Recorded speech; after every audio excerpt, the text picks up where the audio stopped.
maalum la kuhamasisha mazoezi kwa ajili ya afya lililoandaliwa na benki ya CRDB.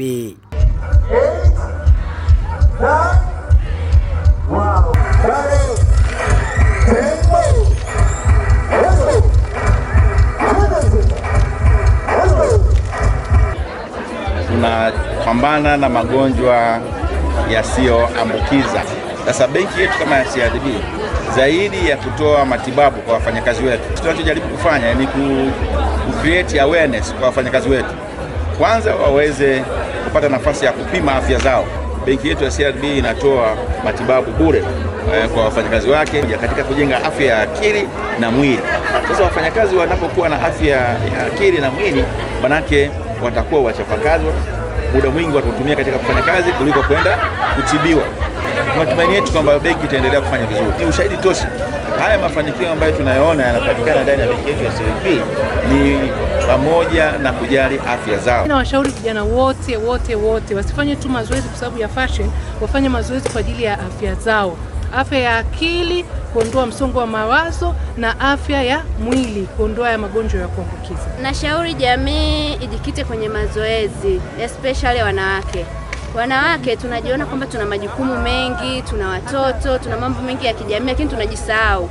Tunatakiwa tufanye mazoezi kwa ajili ya afya zetu, tujiweke sawa. Kwa kweli mazoezi ni ya muhimu sana, kwa sababu kwa kipindi hiki kuna magonjwa mengi yameibuka, hasa magonjwa ya kansa, sukari, pressure, na yanakumba vijana wadogo sana ambao kwa kifupi tuseme hawafanyi mazoezi. Kwa hiyo miili yao imejaa mafuta, haiko sawa, unakuta mishipa ya damu inashindwa kutiririsha kupeleka damu vizuri.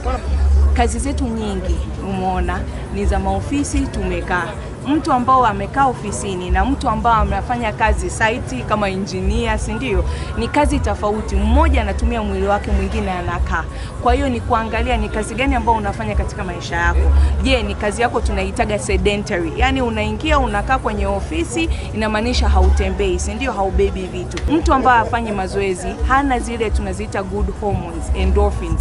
Yaani kwa hiyo mtu hana concentration, hana ile furaha ya maisha, kutaka yani ku-engage na kazi na watu wake, na yani vitu kama hivyo. Kwa hiyo sisi tunaangalia ukifanya mazoezi inamaanisha kwamba kisukari, blood pressure, afya yako ya mwili iko sawa, lakini pia afya yako ya akili pia inapata kuongezeka, pia unapata kufurahi, unapata kuenjoy maisha. Program kama hizi tumeziona zikizaa matunda mwaka hadi mwaka. Kwanza tumeweza kupata wafanyakazi ambao walikuwa katika hali hatarishi, lakini tukaweza kuwatibia na tukaweza kurudi vizuri.